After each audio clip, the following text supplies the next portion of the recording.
نحمدہ ونصلی علی رسولہ الکریم اما بعد بسم اللہ الرحمن الرحیم۔ احباب ذی وقار، اللہ تبارک و تعالی اپنے حبیب پاک صاحب لولاک صلی اللہ تعالی علیہ وسلم کے مبارک وسیلہ سے ہم سب کو عمل صالح کی توفیق کامل عطا فرمائے۔ حضور کی حدیث پاک جو آپ کے سامنے عرض کرنے کی، پہنچانے کی سعادت حاصل کر رہا ہوں، اس میں اللہ کے نبی صلی اللہ علیہ وسلم نے یہ ارشاد مبارک فرمایا ہے کہ جنتی کون ہے اور جہنمی کون ہے۔ مطلب تو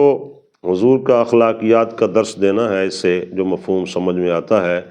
کہ یہ حضور صلی اللہ علیہ وسلم کو کون سے اعمال، اخلاقیات اور کون سا طرز پسند ہے، اور اللہ وحدہ لا شریک کو کون سا کام پسند ہے، اس کی وضاحت فرما رہے ہیں۔ عن حارثۃ بن وہب قال قال رسول اللہ صلی اللہ علیہ وسلم، مشکات المصابیح ہے، حضرت حارثہ بن وہب رضی اللہ تعالی عنہ روایت کر رہے ہیں کہ حضور نے ارشاد فرمایا، الا اخبرکم باہل الجنت، کیا میں تمہیں اہل جنت کی خبر نہ دوں کہ جنت میں جانے والے یقینی لوگ کون سے ہیں؟ کل ضعیف متضعف، حضور نے فرمایا ہر کمزور آدمی، متضعف جس کو لوگ بھی کمزور جانتے ہیں، ہر بندہ اور طاقتور اس کو رگڑا لگانے کی کوشش کرتا ہے، اور جن کو کوئی حیثیت نہیں دی جاتی، جیسے کہتے ہیں کہ جس کا کوئی نہیں ہوتا اس کا رب ہوتا ہے، تو اسی کے متعلق حضور نے فرمایا کہ ایسا کمزور ناتواں آدمی جس کو کمزور و ناتواں جانا بھی جاتا ہے، سمجھا بھی جاتا ہے، یہ کمزور جس حوالے سے بھی کمزور ہے، غربت و افلاس کا مارا ہوا ہے یا دیگر شدائد اور مسائل میں گھرا ہوا ہے، تو اس کے ساتھ اللہ تبارک و تعالیٰ کی ایک محبت خصوصی طریقے کے ساتھ ہوتی ہے۔ حضور نے فرمایا لو اقسم علی اللہ لابرہ، اگر یہ کمزور آدمی اللہ کو اس قدر محبوب ہے کہ اگر قسم اٹھا لیتا ہے کسی کام کی کہ مولا ایسا کر دے، تو یقیناً اللہ ویسا فرما دیتا ہے۔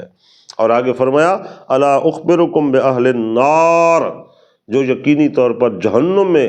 جانے والا عمل ہے، اس کے حاملین کے متعلق بھی ارشاد فرمایا کہ وہ کون سے لوگ ہیں؟ کل عتل جواز مستکبر، حضور صلی اللہ علیہ وسلم نے فرمایا کہ ہر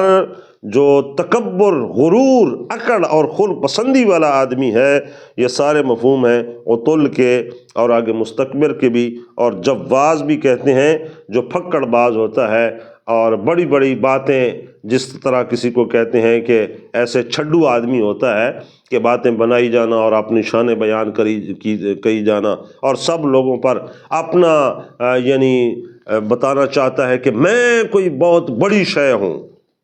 چھڈو آدمی خواہ مخواہ جو اس میں اوصاف نہیں ہے ان کا بھی تقاضا کرے گا اور ان کو بیان کرے گا اور منوانے کی کوشش کرے گا، تو ایسا آدمی یعنی جو تکبر، غرور، گھمنڈ اور خود پسندی والا ہے، یہ ایسا وصف ہے جو یقینی طور پر انسان کو جہنم میں لے جاتا ہے۔ تو اللہ تبارک و تعالی ہمیں ایسے برے اعمال سے محفوظ فرمائے۔ اور پہلے حصے میں جو آپ نے کمزوری کی شان پڑھی ہے، تو اگر کسی سبب اللہ نے آپ کو ایسے چاہا، جس کو جتنا چاہا اس کو عطا فرمایا، تو کمزوری یہ مال ہے، تو واویلا و فریاد اور ناشکری کا کلمہ زبان پر نہیں آنا چاہیے، بلکہ اس تمہاری کمزوری کے باعث اللہ تم سے محبت کس قدر فرما رہا ہے، اس پہ کلمہ شکر ادا کرنا چاہیے۔